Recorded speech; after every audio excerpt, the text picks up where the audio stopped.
So in this video, we're going to take a look at testing the service layer, which is where I put the business logic for this application. Let's take a quick look at it. We have some dependencies here on the repository layer, and this is used for data access. Now, when it comes to testing your functionality, things like database access shouldn't affect anything in the business logic side of things. So in here, I'm simply doing some business logic. I don't care where this data is coming from for this specific case. That's why it's nice to divide the functionality up between layers, because now I don't need to worry about any database access here. Let's take a look at what this is doing. It's making use of JOQ to do all of this stuff. So let's take a look at how to unit test this specific class. And we're not concerned with the functionality, the actual code within this class. And for that, we'll make use of mocks. So a mock is simply an object that we create. That's sort of like a placeholder. And we can tell it, when we call some method on this object, return this predefined data. And for this to work, we need this dependency here. It's this org.mockito, mockito junit Jupyter. But this is the dependency we need, so I'll refresh this Gradle project here, and that should give it to me. And up next, I'll make a new package. This is going to be my service package, and I'd like to test. Let's see here. I'm simply going to test this read all method. The focus of this video is to set up this mock for a repository layer class. So let's see here. I'm going to create an account service test class, and then have my test method here. I'll say public void test read all. Up first is going to be my account service that I want to test, so new account service. And then we see here we need an account repository and a trade repository. This is where we can create these mocks. I'll actually define some variables here of the type that we need. So in this case, I'll have this account repo, but then when I assign it a value, I'm not going to say new account repository because that's going to require the database. I'm going to ask this Mockito class to give me a mock of this object or this class. So I pass in the class I want to mock, and that's it. Now we have an object that looks like the account repository, but it doesn't do anything. There's no database access. There's nothing in there. We still need some test data. So I'd like to test. Let's see here. I'll just pass in this account repo, and I remember I need a trade repository as well. And this is the same. We'll simply say Mockito, mock trade repository.class. I'll pass this in here, trade repo, that's fine. Let's take a look at the method that we want to test. It's going to be this read all. It returns a list of accounts. Okay, that's going to read all of the accounts in that in our database.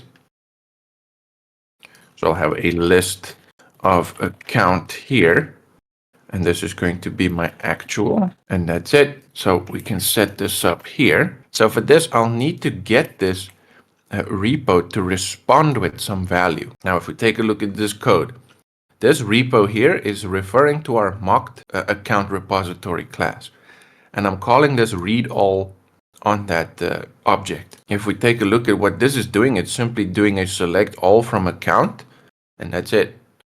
So it's really selecting all the records.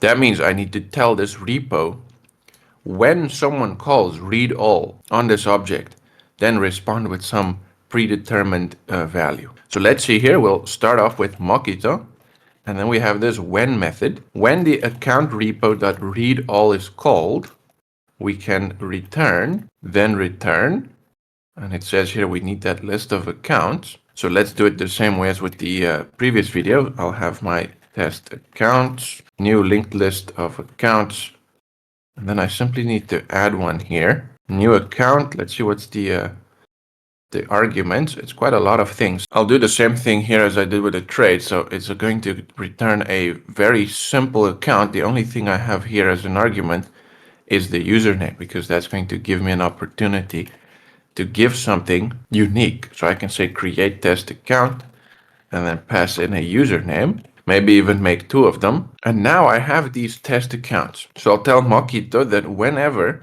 someone calls read all on this repo, return these test accounts, because that's a type that is returned by that read all method. And now obviously this is very simple, right? Normal methods won't be this simple. We'll probably have something where we read something from the database and then do some operations on them based on some criteria. If we take a look at this one, it says here, we're going to read all of the accounts, but then do a filter on it. But I simply want to demonstrate how to do the mock. All right, now that we have this set up within our method, we're not really using the trade repo, so that should be fine. We can actually, to validate that, we can pass in null here. That should also be fine. There's no restriction, and it's actually useful for my test because this method shouldn't do anything with the account repository. And now we've done the arrangement here, the action here. The last thing I need is the assertion. So assertions.assert true. This one, this is an assertion to make sure that some value is true. And we'll say that the actual value that we get back, let's here, I'll stream it. We have this any match method on the stream. That takes in this predicate. We'll say that there's accounts will be passed in here. And I'll simply say a.username equals. Let's take this guy. And then we'll take this one. And then we can even do something like assert false, that it doesn't contain this username _1. Okay, that's really easy. All I'm doing here is I'm asserting that it's true that this user has been returned by my method here. This read all method in the service in turn calls the read all on the repo. This is the mock object, and we told it whenever somebody calls read all on that object, then respond with these test accounts. So this should be fine. Let's do also an assert equals. We have two users, and then I'll say the actual.size. I'd like to assert that it's true, and now we can run this unit test, and that should do it for us. So no requirement on a database running anywhere. We've mocked these values away. And the reason why it's so simple here is because the class is set up to take these dependencies as constructor arguments. For this example, we've taken a look at Mockito. So let's take a look at a summary. It's as simple as declaring the type that we need, and then we instantiate it with mockito.mock, and we give it the type that it should mock. This will create a stub object, a placeholder object. Then we can tell Mockito, whenever someone calls this method on that object, respond with some test data. And then this is part of our usual arrangement. We have this test data in here. We perform the action, and that will then make use of our mock behind the scenes, and then we do the assertion. So that's it.